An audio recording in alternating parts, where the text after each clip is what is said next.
Hello everyone. Good morning. This is Shweta ma'am and welcome to you my YouTube channel Experience the Maths.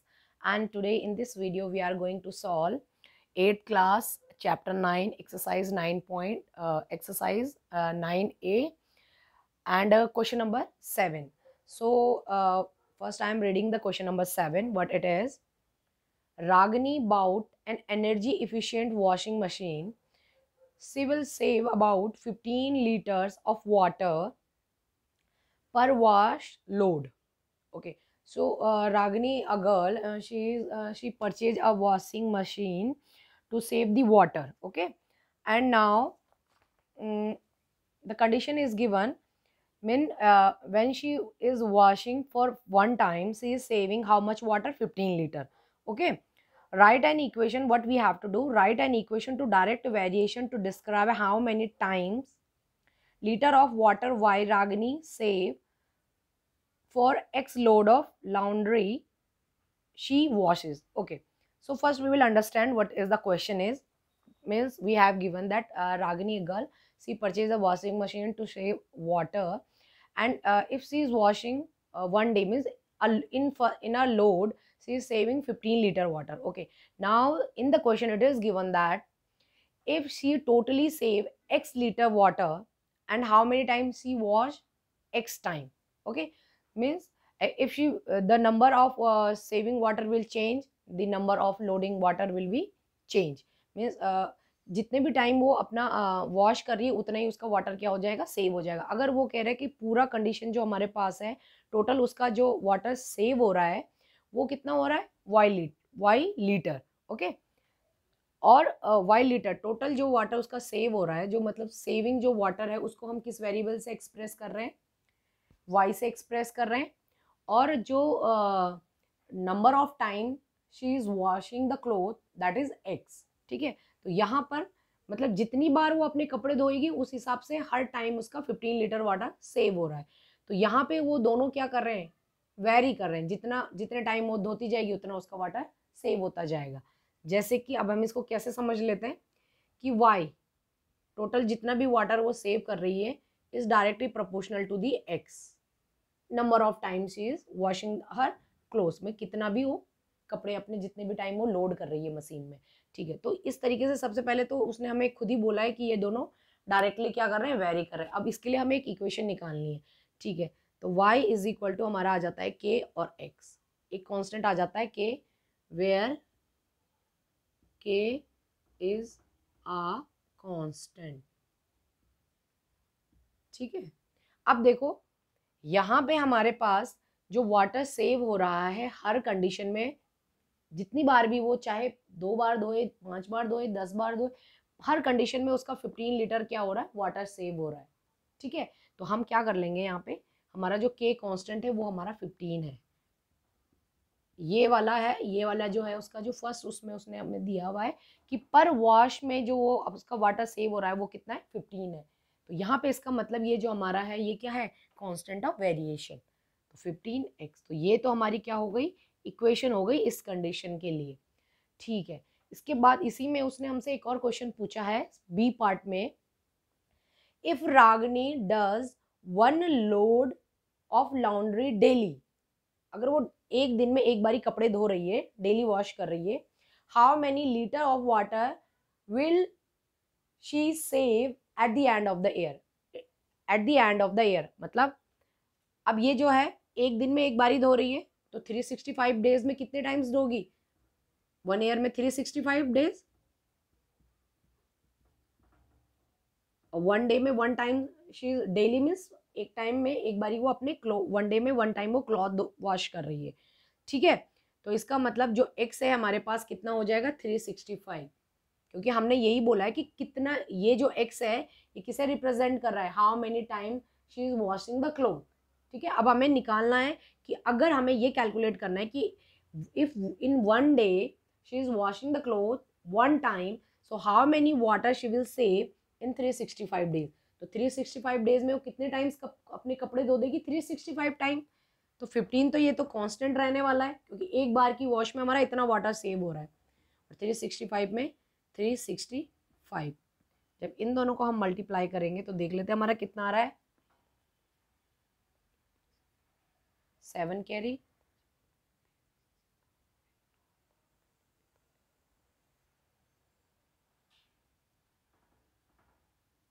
in 365 days she will save इतना water 5475 litre. तो इस तरीके से हमने direct variation उसने हमें given भी है, अगर आप कंडीशन से लेकर चलेंगे तब भी आप इसको समझ सकते हैं, और उसने वैसे डायरेक्टली क्वेश्चन में कहा भी है।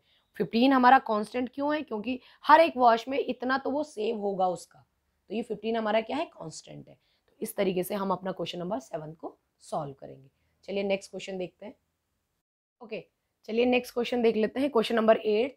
क्वेश्चन नंबर 8 में क्या है, think and answer if you double an x value in a direct variation will the corresponding y value double explain।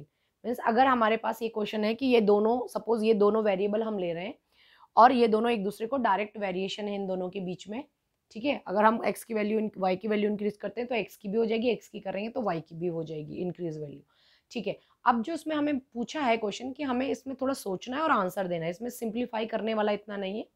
इसमें उसने कहा है कि इफ अगर हम x की वैल्यू को डबल कर देते हैं, मीन्स टू से मल्टीप्लाई कर देते हैं, डबल मीन्स 2 से मल्टीप्लाई कर देते हैं, तो क्या y की वैल्यू डबल हो जाएगी, हाँ या नहीं, होगी तो क्यों, नहीं होगी तो क्यों। चलो इसी को हमने एक्सप्लेन करना है, ठीक है। तो सबसे पहले हमें जो बोला है कि if we will double the value of x means x will be 2x double. So पहले इसको हमें मालूम है कांस्टेंट हम ऐड कर लेते हैं और x का हमारा हो जाएगा, ये x आ जाएगा। अब x हमारा k हमारा क्या है, कांस्टेंट है, तो हम यहाँ पे लिख देते हैं, क्या लिख देंगे हम, k इज अ कांस्टेंट, ठीक है, ठीक है। अब हमने क्या करना है, हमें as it is given according to question if we are doing double the value of x y will be 2x, so y we can write 2, ठीक है, kx, ठीक। तो y इक्वल टू, अब ये kx क्या है हमारे पास, ट्वाइस ऑफ y, तो जो y की वैल्यू है हमारे पास क्या हो जाएगी, डबल हो जाएगी, अपनी वैल्यू का डबल हो जाएगा। अगर दोनों के बीच, दोनों वेरिएबल के बीच डायरेक्ट रिलेशन है तो एक की वैल्यू डबल करेंगे तो ऑटोमेटिकली दूसरे की वैल्यू भी क्या हो जाएगी, डबल हो जाएगी, ठीक है। यस वाई, यस आप पहले आंसर दे देंगे कि यस डबल हो जाएगी, और हाउ आप, ये मैंने एक्सप्लेन कर दिया कि हाउ कैसे, ठीक है। चलिए नेक्स्ट क्वेश्चन देख लेते हैं। Okay now question number 9, okay question number 9। तो सबसे पहले हम क्वेश्चन नंबर 9 को रीड करेंगे, रीड करने के बाद हम उस क्वेश्चन को समझेंगे, फिर उसके बाद हम उसको सॉल्व करेंगे, ठीक है। तो क्वेश्चन जो नंबर जो 9 है हमारे पास वो है, the height to which a balloon with hydrogen gas rises in the air varies directly at as time। Okay मतलब एक कोई हाइड्रोजन गैस का कोई हमारे पास बैलून है और वो कैसे है, उन दोनों का जो रिलेशन है किसका, टाइम के साथ जो बैलून हाइट को गेट कर रहा है, the height of the balloon is getting with the respect to time, ठीक है। उसकी एक टेबल बना के हमें गिवन है और उसमें उसने कुछ मिसिंग वैल्यू पुट की हुई है, वो मिसिंग वैल्यू हमें क्या करनी है, फाइंड आउट करनी है। अब ये क्या कंडीशन है पहले से समझिए।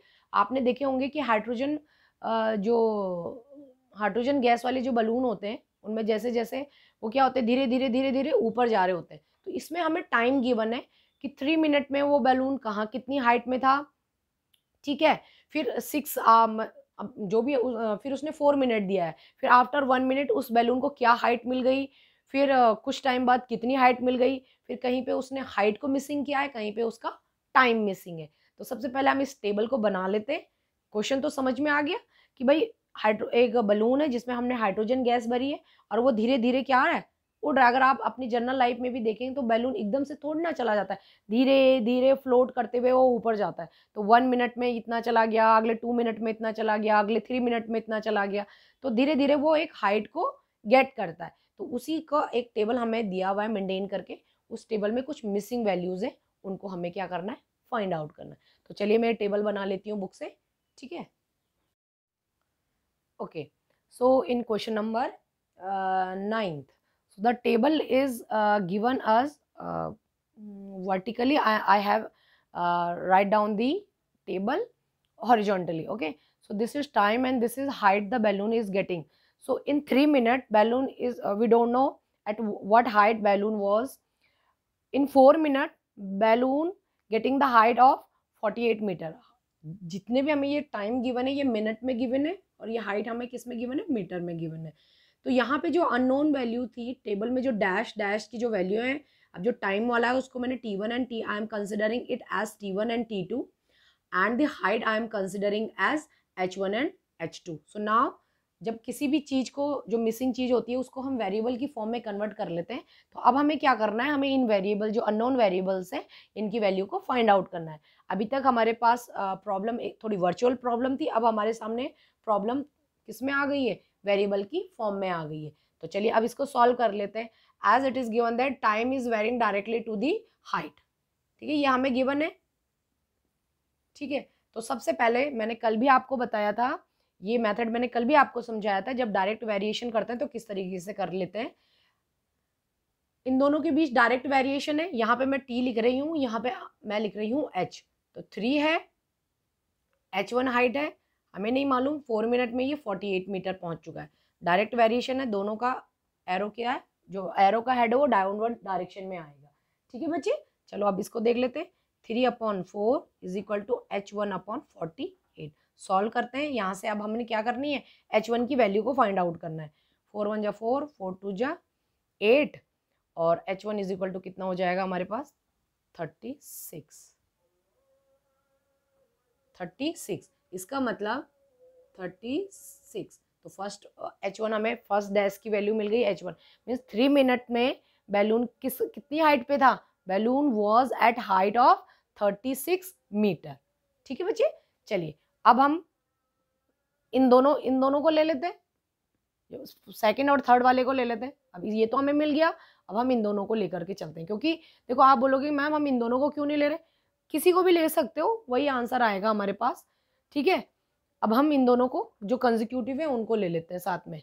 ठीक, देख लीजिए सेकंड वाला कैसे करना है. हमने डायरेक्ट वेरिएशन है इसलिए हेड के एरो दोनों नीचे डाउनवर्ड्स डायरेक्शन में होंगे, एक ही डायरेक्शन में होंगे मतलब. ठीक है, 4 मिनट पे it was at the height of 48 balloon and we don't know at which time it was at 84. अब इसको फिर से हमने सिंप्लीफाई करना है. चलिए देख लेते हैं. 4/T1 is equal to 48/84. ठीक है, ठीक है, तो T1 जो आ गया हमारे पास 7 मिनट. T1 कितना आ गया 7. ठीक है, सिंपल कर दिया, उसको सिंप्लीफाई कर दिया. ठीक है, ऐसे ही अब हम क्या करते हैं, H2 की वैल्यू निकालते हैं. ठीक है, तो H2 के लिए थर्ड एंड फोर्थ रेशो को हम ले लेते हैं. किसके लिए, थर्ड एंड फोर्थ रेशो. तो देख लीजिए थर्ड एंड फोर्थ रेशो हमारे पास क्या है. थर्ड रेशो कितना है हमारे पास 7. अब हमारे पास T1 की वैल्यू हमारे पास है 7 है एंड 25, 84 है एंड H2. अब हमें ये पता करना है कि on 25th minute eight which height the balloon was, उस बैलून को कितनी हाइट मिल गई थी जब वो 25 मिनट का टाइम हो गया था. तो चलिए देख लेते हैं. 7/25 is equal to 84/H2. Simplify कर लेंगे. 7 1 जा 7, 7 12 जा, और H2 के लिए हमें 25 एंड मल्टीप्लाई करने पड़ेगा 12 को. तो 06 300 मीन्स H2 कितना आ गया अब हमारे पास बच्चे 300. मीन्स 25 मिनट पर वो जो बैलून की हाइट थी वो कितनी थी 300 मीटर. ठीक है, इतना क्लियर है सबको. चलिए, बहुत अच्छा क्वेश्चन है और इसमें डायरेक्ट वेरिएशन को आप बहुत अच्छे तरीके से समझ जाएंगे. ये इस एक छोटी सी चीज में, एक क्वेश्चन में कई सारी चीजें आपकी क्लियर हो रही हैं. सेम वही चीजें करनी है. अच्छा, अब हमें T2 निकालना है. T2 हमें मालूम है कि जब T2 टाइम में उसकी हाइट कितनी थी 1860 थी. अब इन दोनों को ले लेते हैं. 25/T2 and 300. अब इस वाले की हमें वैल्यू पता चल गई है 1860. अब इसको सिंप्लीफाई करना है बच्चे. 25/T2 is equal to 300/1860. ठीक है, 25 5 जा 6 जा 0 एंड ये कट गया 12 टाइम्स, ठीक है। 12 टाइम्स ये कटा और ये भी कटेगा इससे, कितने टाइम्स कट सकता है, 12 1 जा 12, 12 5 जा 60, 12 5 जा 60, तो T2 will be equal to 155 minute, means 155 minute per the balloon is getting the height of 1860 meter. So this clear is this question is like this, we will solve. Okay बच्चे, चलिए अब बाकी के क्वेश्चन करते हैं, इसमें देखते हैं क्या क्या है next questions. Okay, now let's move to our next question, that is question number 11.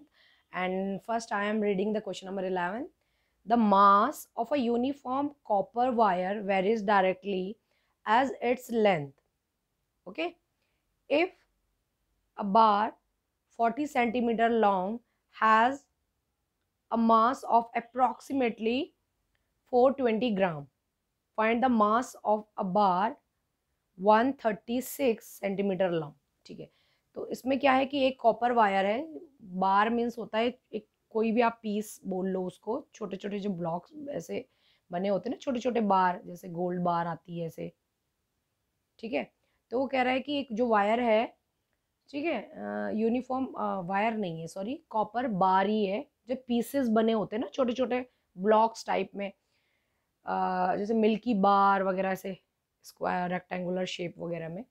तो वो इसमें हमें गिवन है कि, ठीक है, उसका जो मास है और उसकी जो लेंथ है वो एक दूसरे के लिए डायरेक्टली वेरीज कर रहे हैं. मीन्स जैसे जैसे उसकी लेंथ इंक्रीज करेंगे उसका मास भी इंक्रीज हो जाएगा. जैसे जैसे we will decrease the length, it mass also decrease. अब यूनिफॉर्म कहा है उसने, यूनिफॉर्म मीन्स कि सेम है, ऐसा नहीं कि कहीं पे वो थिक है कहीं पे थिन है. एक बिल्कुल जैसे आपकी चॉकलेट होती है ना, जैसे आपकी चॉकलेट है कोई, अगर आप सिल्क की डेयरी मिल्क लेते हैं तो वो एक यूनिफॉर्म रहती है, उनकी लेंथ विड्थ थिकनेस एक जैसी रहती है, तो उसको हम यूनिफॉर्म कहेंगे.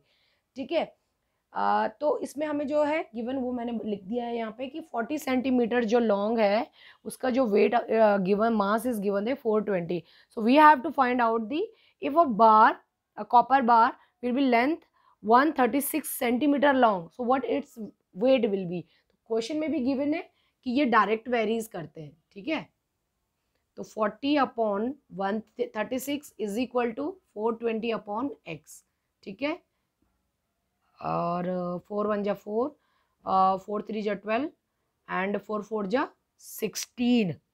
ठीक है, now x will B 42 into 34. तो इन दोनों को जो हम मल्टीप्लाई करेंगे तो देख लो कितना आ रहा है हमारे पास. 42 एंड 34 को मल्टीप्लाई कर लीजिए, 8 16 6 एंड 12. ठीक है, 8 हो गया, 2 हो गया, 3 एंड 4 हो गया एंड 1 हो गया. तो ये आ रहा है 1428 ग्राम. ठीक है, so mass of 136 centimetre long copper bar will be 1428 gram. Direct varies है, इस तरीके से आप इन क्वेश्चंस को करेंगे. चलिए फटाफट से नेक्स्ट क्वेश्चन देख लेते हैं हम. नेक्स्ट क्वेश्चन है question number 12. A fish which a mass with a mass of 3 kg cause a fishing pole to bend 9 centimeter. अच्छा, if the amount of bending varies directly the mass of fish, how much the pole will be bent for a 2 kg fish. ठीक है, तो इसमें क्या है कि कोई पोल है कि जिसमें कि हम उस किसी फिश को पकड़ते हैं तो वो फिश के वेट से वो बैंड होती है. ठीक है, वो पोल क्या होता है, बैंड हो जाता है.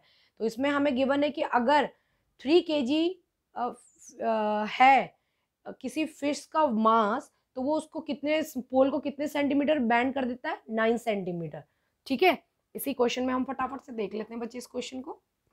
और जो बेंडिंग की जो लेंथ है, पोल की जो बेंडिंग लेंथ है, that is directly varying to the mass of the fish. जैसे जैसे फिश है उसका मास, उसका जो वेट है वो इंक्रीज होगा, तो क्या होगा, पोल की जो बेंडिंग लेंथ है वो भी क्या हो जाएगी, इंक्रीज हो जाएगी. क्योंकि जितना वेट आप किसी पोल पे करेंगे तो वो उसको उतना ही बैंड करेगा ना.